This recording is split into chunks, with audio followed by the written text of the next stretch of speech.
Bwana Yesu asifiwe. Na wasalimu tena kwa pendo takatifu la Bwana Yesu.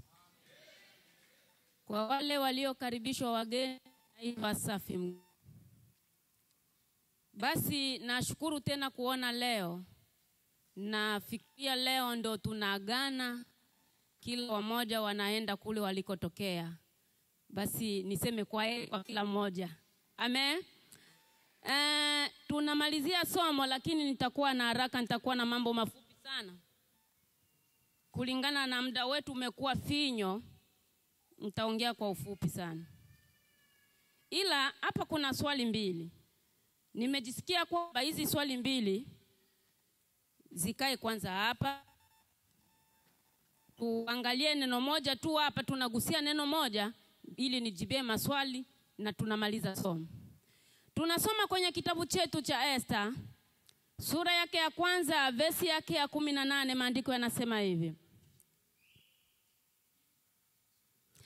Hata na leo hivi mabibi wastahiki wa Uajemi na Umedi waliokwisha kuzisikia habari za tendo lake Malkia watahambiwa hivi hivi maakida wote na mfalme, hivyo kutatokea dharau nyingi na ghadhabu tele. Amen. Leo tunamalizia na neno linalosema faida ya kuepukana na kiburi. Katika faida ya kuepukana na kiburi, nitasema neno moja tu ili tumalize mkutano. Walio na syllabus basi watakwenda kujisomea mengine huko. Katika faida ya kuepukana na kiburi, usipokuwa na kiburi, watu watakuheshimu. Watu unaotumika nao, watu wanaokuzunguka, watu unaokaa nao watakuheshimu. Na katika hiyo heshima pia itamfanya mume uliye naye akuheshimu vile vile. Niliongea jana kwamba mwanamke anamtii. Leo nimesema mwanaume anaheshimu mwanamke. Ni mambo mawili yako tofauti kwa kutumia. Kutii ni mwanamke anatii kwa sababu yuko anda na mwanaume. Na heshima ni kumthamini mtu, kumchukulia ni mzito, ni wa muhimu mbele yako. Ndio tofauti. Amen.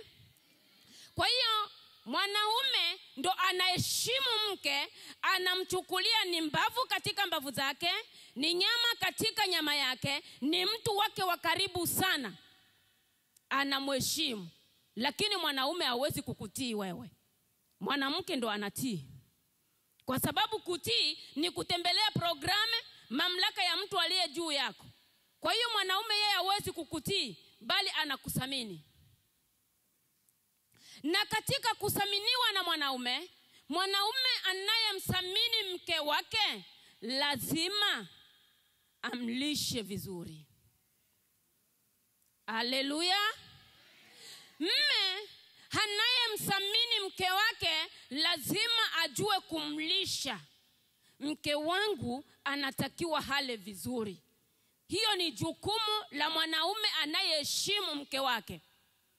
Lakini utakuta wanaume wengi wanapata pesa, hafikirii kula kwa familia yake, yuko kwenye business zake, account yake iko na password, anafanya kila anachokifanya, mke wake hana hata mamlaka ya kuuliza, havikuhusu.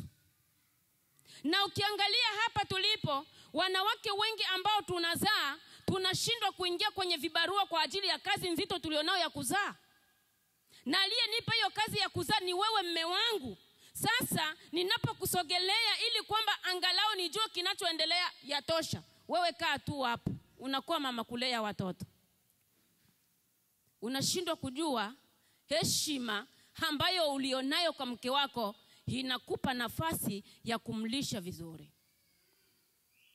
Walio wengi wanaume kuliko ajue kumlisha mke wake vizuri, macho yake yanakuwa nje, kwenda naonga wasichana, kuonga watu wengine walio nje kuliko mke aliye ndani anaomzalia watoto. Kwa hiyo wakina baba, heshima ni yako kwa mke wako. Ujue mke wangu anatakiwa hale nini. Pale alipoanzia tu ni kula sombe, ni hizo sombe, hakuna jinsi utambadilishia mboga. Hiko wakati sombe nayo ina kifu. Hata kwamba ni nyama hizi za kuku zina kifu. Sasa mme wangu leo nilitamani nile samaki. Sasa wewe unaonaje? Ona gisi mabili yamejaa hapa. Ona hii hata kwamba mabili yapo, isiwe sababu ya mke wako kuwa na haki ya kula pesa unazozitumikia. Amen. Pili, kumvika mavazi ya heshima. Wanaume wengi wanashindwa kutunza wake zao kwa kuwavika mavazi ya heshima. Ile nguo mke alitoka nayo Afrika ni ile ni kufua na kuanika, kufua na kuanika. Mbona imeshaparara? Yeye hana taarifa. Ni ile kwenye mkutano tunakutanana na mke wako, ni ile nguo tu. Tuwapi tutakutanana, ni ile nguo tu. Anakuwa kaukani kuvae. Wakati yuko na mme ambaye anamsamini. Vika mke wako. Na hicho kinasababisha wanaume wengi wanasema huyu mwanamke ameshakuwa mzee. Ni wewe umekubali mke wako azeeke. Wewe umemzeesha mke wako, unashindwa kumtunza. Mgomba ni kupalilia. Hakuna mwanamke aliye na sura mbaya. Ikiwa wewe mme utajua kusafisha sura ya mke wako.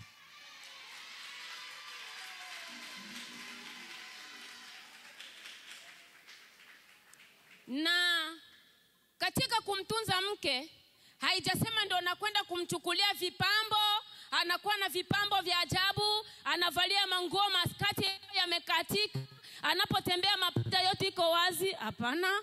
Mapaja ya mke aliye na mme wake haiwezi kaona na mme wa pili.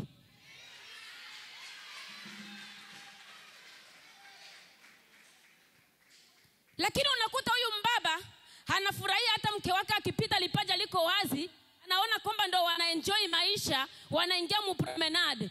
Wewe baba unachukua mke wako, unakwenda kumkabidhi mikono ya wanaume wengine, huyu nataka mumchumbie.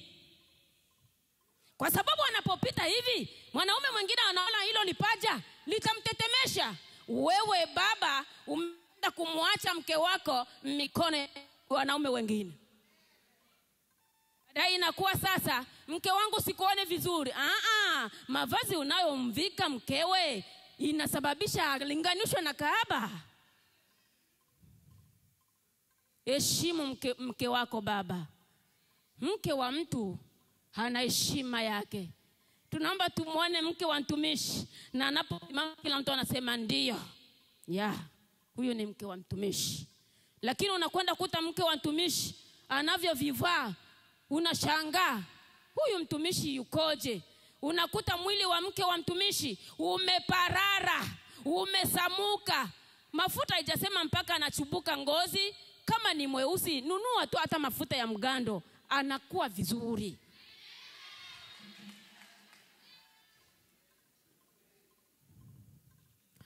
Pia mwanaume anayemheshimu mkewe anamtengenezea malazi mazuri. Amen. Malazi ni kitanda, malazi ni shuka, malazi ni vifaa vyote vinavyobeba chumba. Lakini unakuta malazi ya watu ni zile shuka tulizozikuta tumeingia hapa, ndo hizo. Inakuwa fua. Inakuwa fua.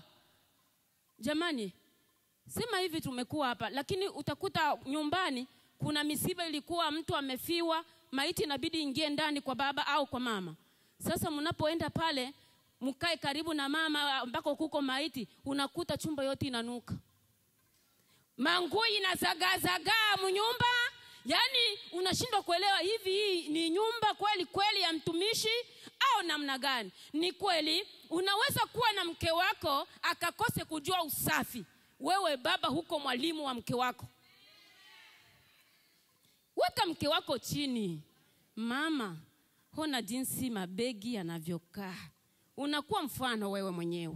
Hii begi natakiwa inakaa hapa, hii inakaa hapa, nguo ziko namna hii. Kuna wamama hawajui kushika pasi. Kabisa wapo wengi. Na wewe baba huwa unapenda unavaa nguo yako inanyooshwa, mfundishe kwanza. Fanya kwanza motivation. Amen. Sasa huyu mama alitoka kwao hajaonaga pasi. Hakuwahi kuona pasi. Hajui pasi ni nini. Sasa amekuta ndani wewe una pasi. Na unataka unavalia nguo yako inanyooshwa, muite kwa utaratibu. Mama, unajua kichuma? Hata baba sikijui. Sawa. Na usimcheke huko mshamba. Hapana. Ni mazingira waliokomalia. Hii hapa ndo pasi. Maana ya hii pasi inanyoosha nguo. So unaona nguo zangu gisi zimenyooka. Na mimi napendaga niwe navaa nguo zinanyooka. Kwa hiyo njoo nikuoneshe ninavyogoma nguo. Wewe mwenyewe unafanya hiyo siku unagoma. Unamnyoosha mashati yangu, utakuwa nafanya hivi, unafanya kitu kama hivi. Umeona mama? Sawa. Siku nyingine, mama si unaona nilikukumbusha njoo kwanza tupime kama umejua. Na yeye anafanya, mwalimu sio mkali. Mwalimu anakwenda na mwanafunzi taratibu ile ajue. Mama si unaona hapa hujashika vizuri. Unamfundisha. Lakini wewe haujamfundisha, hiyo pasi haijui. Haijawahi kuona kuna gomewa nguo, baadaye unamuona kwamba huyu sio mwanamke. Umemleta kwao ili wewe uwe baba yake. Kwa hiyo ni lazima yale ambao wazazi hawakufundisha na wewe ongeza pale. Haleluya. Na hiyo nyumba itakuwa mfano wa kuigwa. Itakuwa mfano wa kuigwa. Kujua kuwajibika kwenye mahitaji ya kina mama. Yako mahitaji mama anaweza kuwa nayo, lakini baba hajui. Kuna mahitaji budogo budogo bunakosumbua wakina mama. Tofauti na mwanaume. Mwanaume ana uwezo wa kuishi na nguo 2 na mwaka utaishi. Na ataonekana yeye ni msafi. Tofauti na mwanamke. Mwanaume ana uwezo wa kukaa na suruali 2 na shati 2 na kiato yake ya kuingiza na kiato ya kuogea, na ataishi na mtamuona kwamba yeye ni mchafu.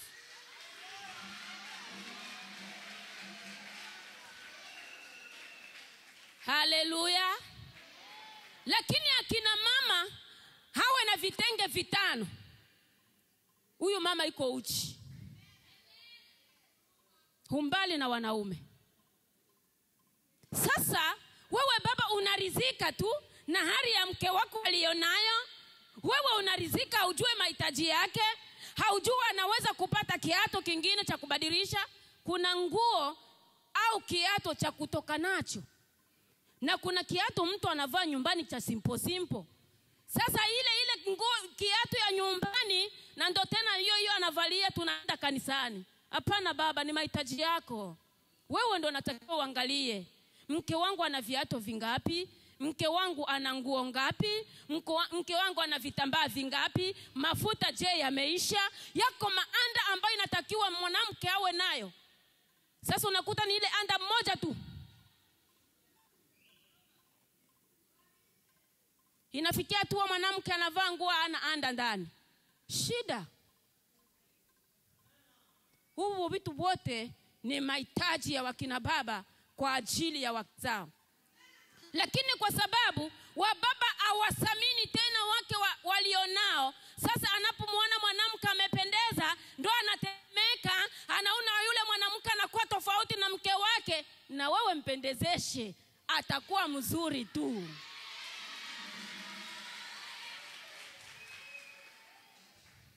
Amena.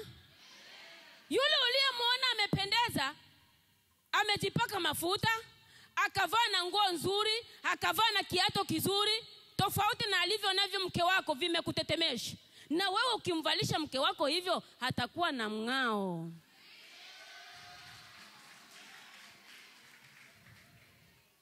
Kwa hiyo heshima ni ya wanaume kwa ajili ya kutengeneza wake zao.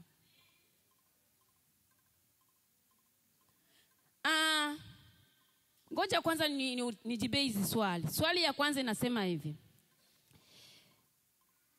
Mimi ni mtumishi.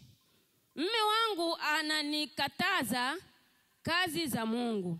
Apendi nihudhurie ibada kanisani, kisha mambo ya kanisa ananiweka anasema kwa ajili ya mambo ya kanisa yananiweka kuwa mzee na mimi bado ni mtoto mdogo. Anasema kitambaa kinanizeesha mimi. Anapenda sketi fupi na suruali. Sasa nifanyeje? Na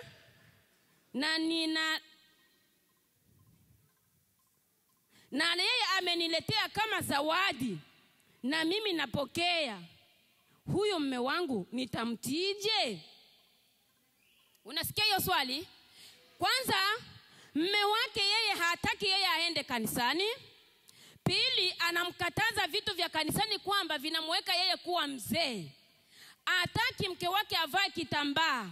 Sasa mmewe anataka avae tu vimaskati vifupi baadaye na masuruali, si ndio Sasa ni hivi, katika uchumba hayo mambo yote yanaishi. Wadada na wakaka ambao hawajachumbiana na ambao wako kwenye hatua ya kuchumbia na kuchumbiana, ni hivi, kijana anapokuja kukuchumbia, anza kutangaza maisha yako ya Ukristo. Na wewe kijana, katika kuchumbia kwako, anza kutangazia binti maisha yako ya Ukristo. Kaka, unavyokuja kwangu, mimi ninaokoka, niko mwimbaji, maisha yangu ni ya Ukristo kabisa, nampenda Yesu. Na mimi maisha yangu ya kuvaa, sipendagi nguo fupi, sipendagi vipodozi, sipendagi na hiki, kadiri ya imani yangu. Na wewe kama umenikubali ya kwamba kesho nikawe mama wa watoto wako, je, tutaenda vizuri? Muulize swali tu, je, tutaenda vizuri? Ikiwa ni kijana anataka akuowe na ana lengo kabisa la kukuoa, tena simple tu akasema halina shida. Kwani kuvaa lina shida gani? Haina shida. Mnaanzana na uchumba. Lakini sasa shida inatokea wapi? Hapa kwa sasa watu wanachumbiana kwenye mitandao. Kwenye Facebook huko, kwenye Messenger, ndo nakupenda, huyu yuko huko, huyo yuko huko. Hakuna muda ya kwamba muambiane mambo bayana. Hakuna muda ya kwamba umsome tabia ya kijana au ya msichana. Hizo ndoa zinakuwa na changamoto. Sasa huyu baba mpaka haja akuambie vitu vya kanisa sivitaki. Ina maana mlipochumbiana ulimwambiaje kuhusu kanisa? Hana taarifa yako. Hiyo ni moja ya jibu yako. Pili, ya kwamba vitambaa vinakuweka wewe kuwa mzee. Ni kweli wakati wengine wakina mama wanajifanya kama wameokoka sana, kumbe hawajaokoka. Kivipi?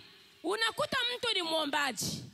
Kweli muombaji, kuna gauni mtu anavaa akiwa kwenye huduma. Zile ni gauni za huduma. Unapomaliza kufanya huduma ya kuombea watu, ondoa ile gauni yako ya kazi. Hivi kuna kampuni watu wakienda kwenye kampuni wanaenda na uniforme fulani. Sasa utakuwa unatembea na ile nguo mitaani? Ni ya kazi. Unapomaliza kuomba, chukua ile nguo yako ya maombi, fua, weka sehemu salama, valia mume wako nguo aliyonunua. Sasa mume wako anaanza kukununulia manguo, mimi niko siwezi kuvala hiyo nguo yako, atakushangaa. Na ndio inaleta shida. Huyu mwanaume atajiuliza, huyu mtu yukoje? Kuna mwanaume anataka aguse nywele za mke wake. Sasa wewe vitambaa vyako, huwezi gusa mkichwa yangu, ninaongeaga na roho. Unasema bongo una mapepo.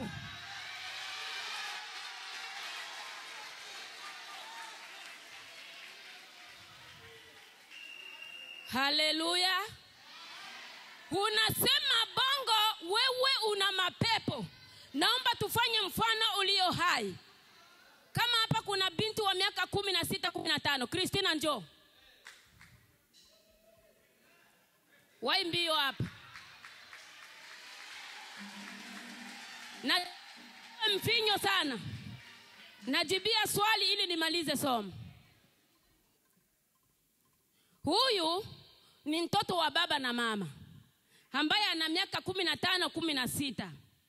Unaona huyu hapa alivyo hapa, apate mafuta, baba yake ampe, mama yake ampe. Sasa mimi nilio hapa, mimi ni mke wa ndo anajua kwamba mke wangu nywele zake haziko tena vizuri. Wako wa mama wanakaa kuomba kiroro, wanashindwa hata kuchanua nywele. Unakuta nywele za mwombaji zinanuka.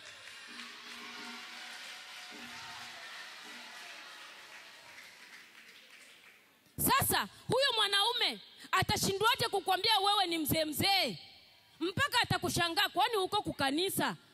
Ndio bali niowea huyu mwanamke, siwezi gusa kichwa cha mke wangu. Hichi kichwa changu yuko baba ambaye anamiliki hiki kichwa. Na anaweza kuniambia mke wangu, kweli sitaki kitambaa kwa huu muda. Wewe ulishamwambia navaaka vitambaa, lakini sitaki kitambaa. Kuna mdada nimemwona hapa anaimba, amechanyoa nywele zake, amezinyoosha. Sijui kama watu wengine mmeona hapa. Na atajazwa na roho wa Mungu hapa na atatabiri.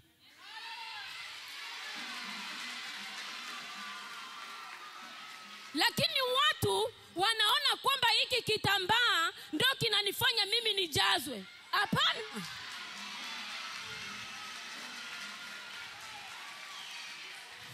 Stop. Watu wanafikiria kisi nimefunga kitambaa ndio nitajazwa tu. Hapana. Safisha nywele zako mama.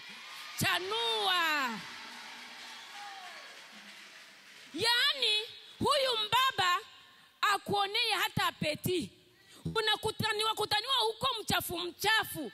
Wewe saa zote uko busy na kazi za nyumbani. Kazi za nyumbani ziwe na kiasi. Huko mde natakiwa unavalia vizuri, una relax na mume wako. Sasa atajuaje huyu mwanamke ni buzeze gani huyu? Ina maana hiyo lugha anataka kukuambia wewe ni mchafu. Ni lugha ya kianaume, anakuambia wewe ni mchafu. Sasa hawezi kukuambia wewe ni mchafu, wewe ni mzee, anakuambia uko mchafu. Kwa hiyo tusiwe tunafanya kazi ya Mungu na makonfuzio. Tujiweke sisi ndo tunaombaga sana. Mume wangu alinioa mimi ninavaa vitambaa. Na tena si kwamba nilikuwa ninavaa vitambaa, nimeishi maisha ya mkambi sana. Nimekaa Nairobi miaka. Si ndio matauni ya nyikwa Afrika. Tauni ambazo ziko Afrika, Nairobi nayo inaambiwa iko kwenye ngazi ya juu. Mimi nimeishi pale mjini. Mume wangu naye akatokea Dar es Salaam miaka. Sasa nani atatishia mwingine kizungu? Sisi wote tuko watu tumeishi mjini. Lakini amenikuta ninavaa vitambaa. Mimi ni mzaliwa wa Sepake. Kweli tulikuwa tunaenda na vitambaa, tunavaa vitambaa. Lakini ilifikia muda shuleni tunaambiwa kwamba mnatoa nywele zote, mnasoma na rupara. Lugufu nilisoma na rupara. Nikawa mwanafunzi. Na ikiwa ni saa ya kwenda shuleni, kitambaa nitaacha chini, mimi naenda shuleni. Nataenda kukwaya, na wala kitambala naenda. Sasa watu wengine wamejiweka kiroro, kumbe wanaongozwa na pepo.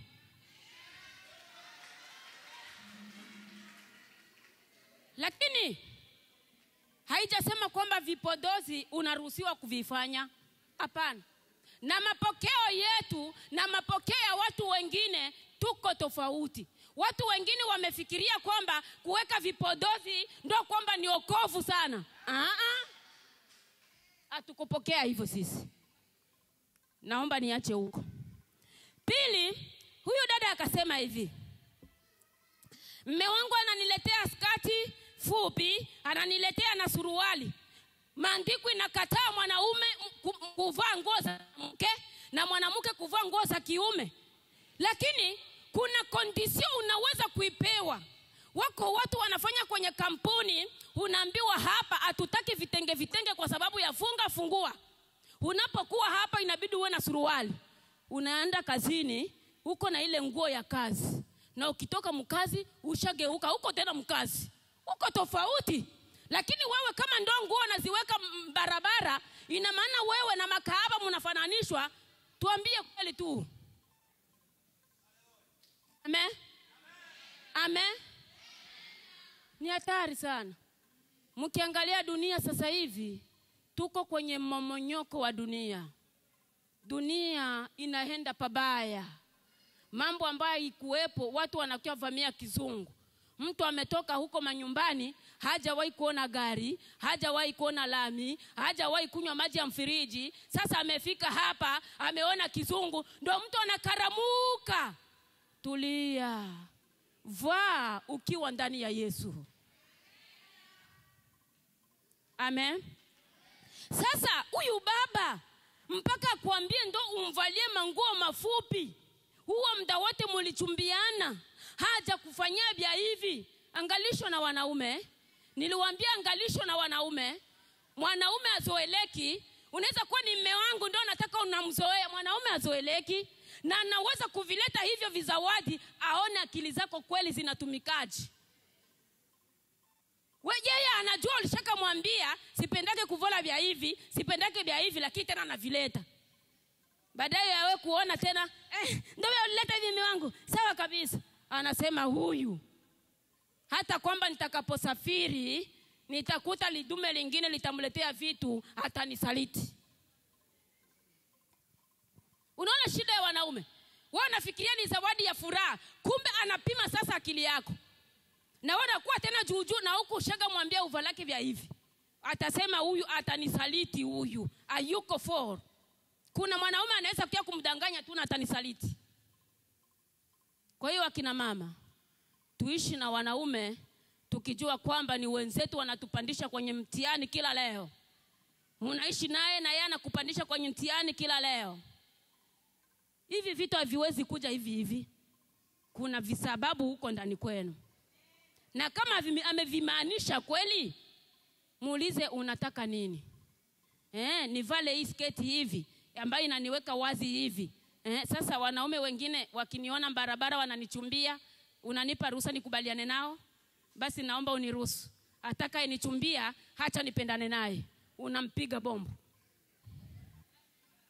Haleluya.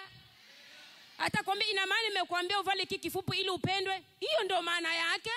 Ninapovaa hii nguo fupi, mwanaume ataona hii mapaja, lazima anitamani. Kwa hiyo unaniruhusu mimi nichumbiwe. Matokeo ambayo utayaona kesho huko, usinilaumu baba. Atajifunza na yeye. Kwa hekima ya mwanaume atashika hapa nina mtu ambaye anajielewa kama yeye ni nani. Swali ya pili kaja hivi.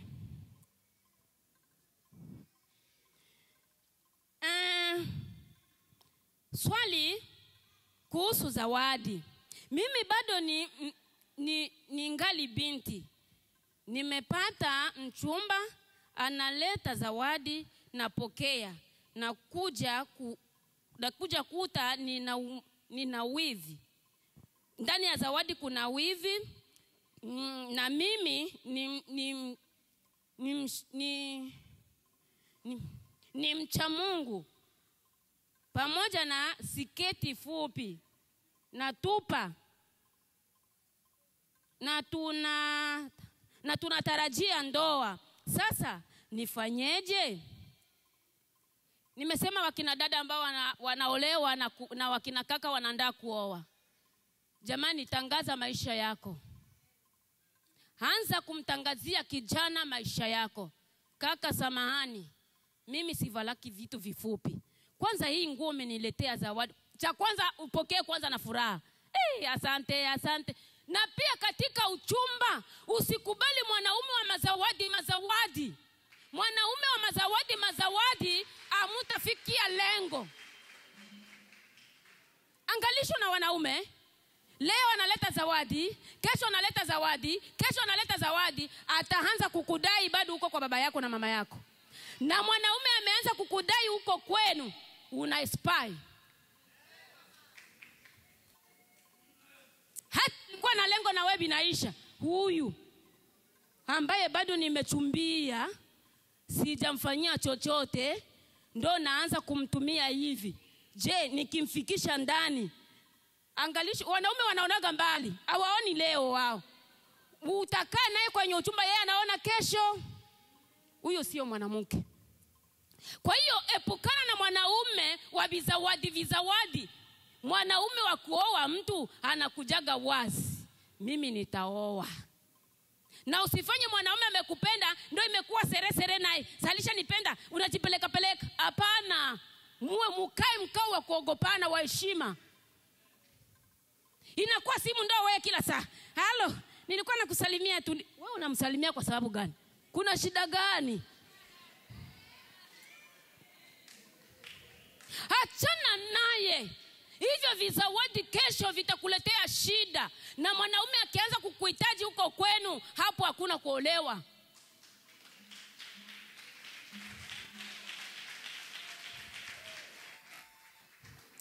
Mwambie asante, nashukuru kwa zawadi, lakini hii zawadi hainifai kulingana na maisha yangu ya wokovu. Mume wangu alikuja kwetu, nikamwambia mimi ninaokoka. Mimi ni mtumishi. Kabisa mimi ni mtumishi.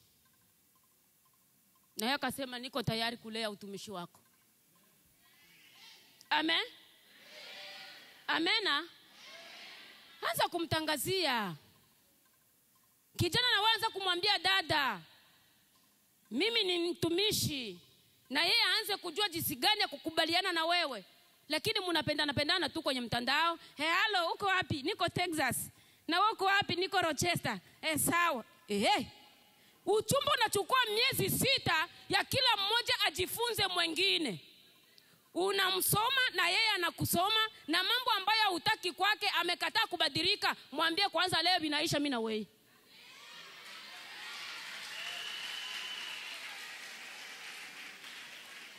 Kuharibu uchumba sio dhambi.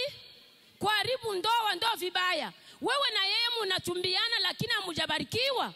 Kwa hiyo uko na uhuru wa kusema mimi na wewe biishie hapa. Naona sitakuweza. Sasa kwa nini uende kwa mtu ambao unaona shida itakutokea? Mwambie kaka, siko tayari tafadhali. Tafutia pengine na mimi nitatafutia pengine. Daseri, samahani, naona hata mambo hayakai vizuri. Binaishia hapo. Na bina historia yoyote ile. Mnamaliza. Lakini wakina dada wanashindwa kuwa na ujasiri wa kutamka nimependa tu.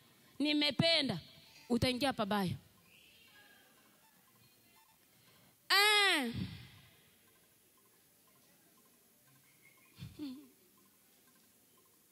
Nafikiria hapo nimejibu swali hiyo. Kuna swali nyingine hapa inasema hivi. Mke wako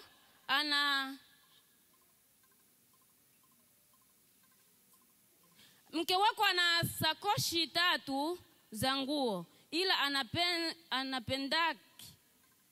Mnisaidie kwanza hii critique.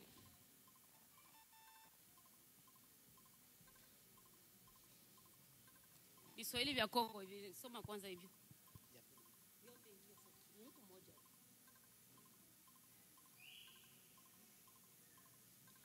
Mke wako ana begi 3 za nguo, ila hapendaki kuvaa hizi nguo. Sasa wewe kama mme unafanya nini?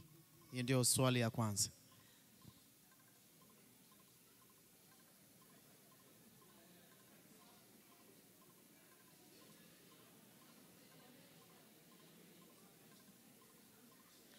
Swali ya pili ameuliza, mwalimu, wewe umefundisha kwamba mwanamume awe mwalimu wa mke wake kwa vitu vyote. Sasa mke wake ametoka nyumbani kwake kwao, yeye ni shindikana. Yeye kama mme ni shindikana, alafu hataki kushauriwa au kufundishwa kitu chochote. Sasa mme afanyeje? Swali ya kwanza inasema hivi, eti mwanamke ana begi 3 za nguo lakini hataki kuvaa. Wako wanawake wengi hawajui kuvaa kabisa. Sasa wewe mwanaume muweke chini kwa ushauri, mke wangu nataka uwe navaa nguo hizi ziko hapa. Unamwambia mara 1, mara 2, mara 3, lakini kweli utafikia tu utachoka. Yaani avipo kabisa. Wako hivyo kabisa mpaka wanafika uzeeni wanavaa vya parapara tu, venye vieleweki. Wewe mwanaume chukua hekima kama mwanaume msimamizi wa familia. Amen. Yako mambo mengi wanaume wanafunga macho, komsi yako mambo mengi wanawake na wenyewe wanafunga macho. Na katika hizi ndoa usifikirie kwamba mambo yote yako raha, ni cheko. Watu wanakaa humo ni kuvumiliana tu. Kwa hiyo majumba usifikirie watu wamefika uzeeni inakuaga kucheka mnacheza. Mwanaume anavumilia na mwanamke anavumilia.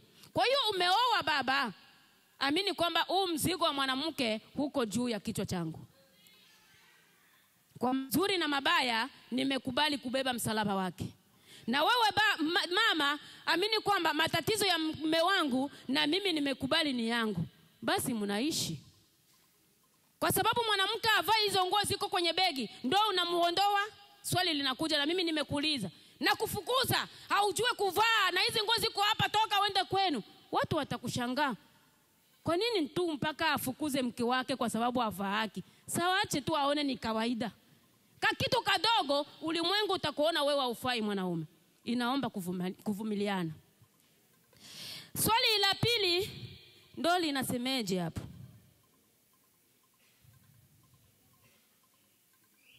Mwanamke amekuja nishindikana. Mme na yeye ndio nimesema hivi, uchumba ni uzuri watu mnaonana. Utajua miezi 6 wewe mwanaume kaa unapeleleza hali ya ule binti. Na wewe kijana kaa unapeleleza hali ya ule kaka. Kwa hiyo usikae tu ni uchumba tu, tutakuja kuoana. Ni muda kila mtu anajifunza hali za mwingine. Sasa wewe walikuambia notale machana wikonda. Lakini nimeshapenda, napendaga mwanamke warefu, ni mrefu, ni mweupe, na ndoa inapendaga. Banakwambia hapana. Acha hapa. Kuko watu washaambiwa acha hapa. Lakini wewe umegangana. Sasa yule mwanamke umemleta ndani, kusikii. Naomba ukae na mzigo wako.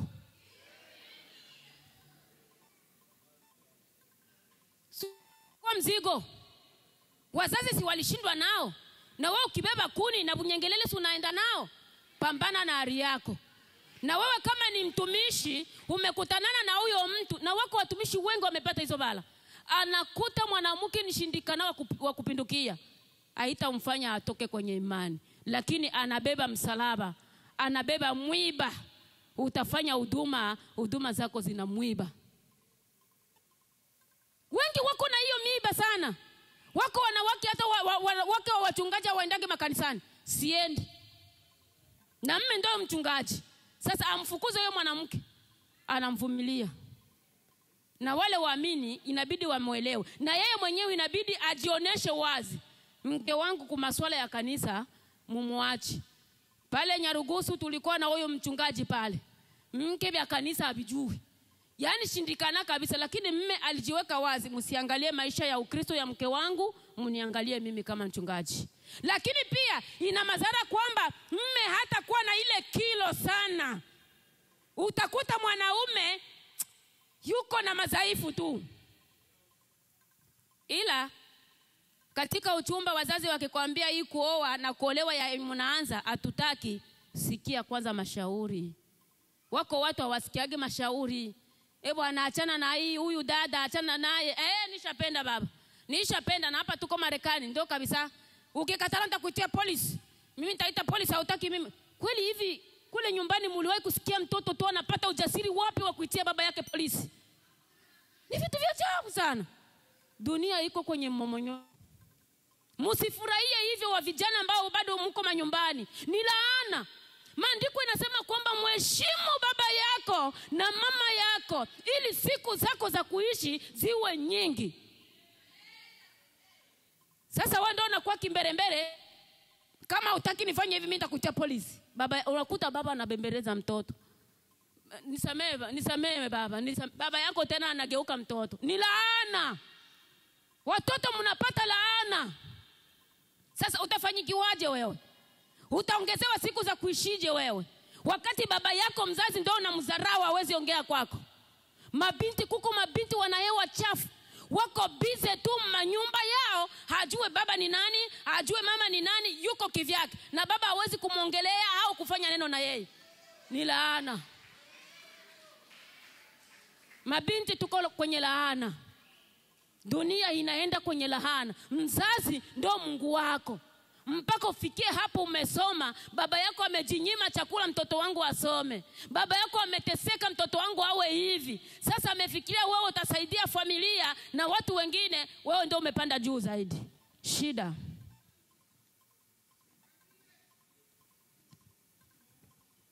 Mwalimu, naomba kuuliza, wapo wadada hawajui kupika, wanaikalia kula hamburger. Wanaikalia kula hamburger na huku nimetoa pesa 25,000. Nifanyeje kwa mwanamke huyu? Sasa wewe ulivyoenda kumchumbia, haukujua kwamba huyu mtu apikaki kwa. Haleluya. Wa vijana sasa hivi wanaoa mariage parentere. Ule mdada gisi anaanza kutumika, atakuja kuanza kutumika humu mwangu, yeye anatumika na mimi natumika, mariage yetu iko na intere. Wewe umelenga intere. Sasa yeye anaenda kwenye kampuni anakuletea pesa. Ndio kenye ulitaka. Muendelee kununua hizo hamburger. Lakini pia hata kwamba tuko hapa, ni wajibu wa wazazi. Umeshakuwa na watoto wamekuwa miaka 14 kuendelea, mama, weka mtoto wako kwenye kazi za nyumbani. Sio mtoto wako huyo wa miaka 14 anapanda, unahesabu miaka michache hata kuwa wako. Anza kuandaa mtoto wako kwenye kazi za nyumbani. Watu wengine ndio kuvamia kizungu. Nimeshakuwa Marekani, siwezi kufanya kazi. Marekani inatakiwa ufajie mnyumba, safishe vyombo, ufue nguo zako. Hata kwamba kuna za kufua, ile mashine haiwezi kupata nguo kama wao hujapeleka nguo pale. Lakini unarundika manguo humo, wala ukumbuke kwamba hizi nguo inatakiwa nitoe niende kufua. Wakina mama, na hiyo imekuwa shida hapa Marekani. Watoto wengi wanaenda shindwa na kazi na huku wameolewa pesa mingi. Mama, weka mtoto wako chini, aanze kujifunza kazi za nyumbani. Ili kwamba anayetoa pesa yake na yeye ashukuru, kweli nimemkuta mke. Hivi kweli hapa kuna kazi gani? Sisi Nyarugusu tulikuja na songa mabilinda si. Mabilinda tulisonga si. Kumekuja maneno ya familia, walezi ndio mngaliwa hivi. Munaenda kupambana na bilinda. Hata huko mgonjwa utapanda ukilinda huko. Makazi ya kubunyumba. Lakini hapa kijana Aisha enea kuoa moja kwa moja, natoka na familia yake, yuko huru, mtakula kenye mnataka. Sasa hii kuzungusha kabugali kwa dakika 2, kupika kamchele tu, hapana. Wakina mama, chukueni mzigo. Hii wa vijana wamekuja kuripoti, wakina mama, muweke watoto wenu chini.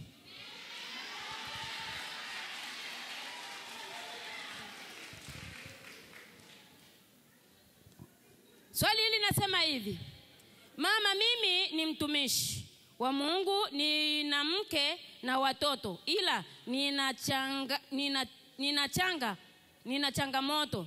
Nimempa heshima mke wangu na kumsaidia nikimhudumia kulingana na uwezo wangu.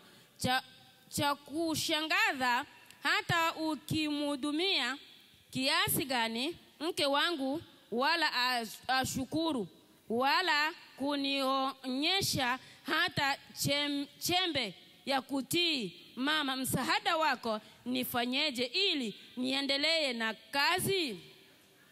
Niliongea kwamba kusema asante ni neno nzuri kwa mwanaume kama mwanamke.